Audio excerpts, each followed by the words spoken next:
Nuno, you're a comic book artist, Yeah, I am, yeah. and you've done a lot of Marvel stuff already, like Spider-Man. Yeah, I started working at Marvel in around 2007. And yeah, so I worked at Marvel from maybe 2007, 2015. So yeah, I did a bunch of stuff, a lot of it Spider-Man related, and some Marvel Girls, some my first book was Avengers Fairy Tales, and some X-23, and yeah, but most of the stuff was Spider-Man related actually. And how was that, like a childhood dream for you to draw Spider-Man? Yeah, it was. Yeah, working at Marvel was a childhood dream. One of those dreams that I thought never gonna happen, but you know, then it came to be, so it was cool. So, how did you get started at Marvel? Because you're from Portugal. Portugal. Yeah. So Europe. Yeah. And there's a lot of European artists nowadays, more than in the past, that work on Marvel Comics, I believe. Yeah, I mean, there's always been a lot of Spaniards working in comics and Italians, but not that many Portuguese. But with the internet, I think things got easier. Yeah. Have gotten easier, and basically, I went to a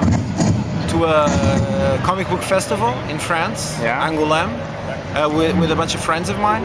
And one of them, João Lemos, he put his portfolio on top of a table. Joe Quesada was there. He took it back home. Ah. And because it was a very different portfolio in terms of looks, it was like handmade and all that.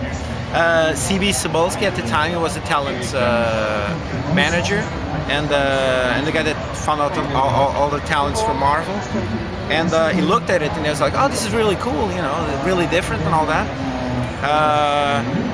And through my friend, he ended up looking at our work. Back in the days of MySpace, Yeah. we had our work on MySpace.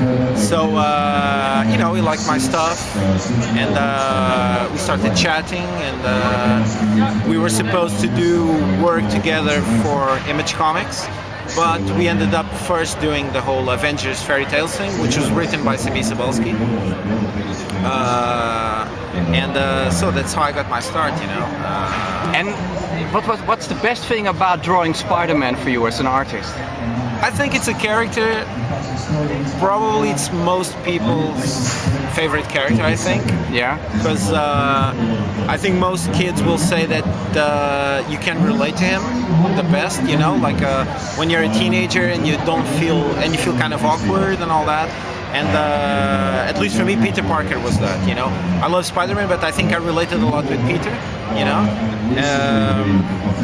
And I love the fact that Spidey would have an adventure and then fight a villain and then get home and he opened the fridge and it was all punched up and all that. And he drank milk from the carton and the milk was spoiled, you know. Yeah. And I was like, yeah, man, this is, you know, it's cool, it's different, it's very human, you know. So it was awesome working on Spidey. His suit is not the easiest thing to draw because of all the lining and all that, but yeah, but and I mean it's an honor to work on Spider, and especially I had the opportunity to work on Amazing Spider-Man when it was still going, you know, since issue 1. So, and it was probably the highlight of my career, you know, being able to be a part of the Amazing Spider-Man history, you know. Yeah. I did a few pages on Amazing Spider-Man, you know. So, That's cool. yeah, especially looking back, if I looked at little Nuno with 12 years old and it's saying, one day you're gonna be drawing Spider-Man, Amazing Spider-Man, it'd be like, no way, you know, so that's cool. Well, thank you very much for your time, Thank man. you.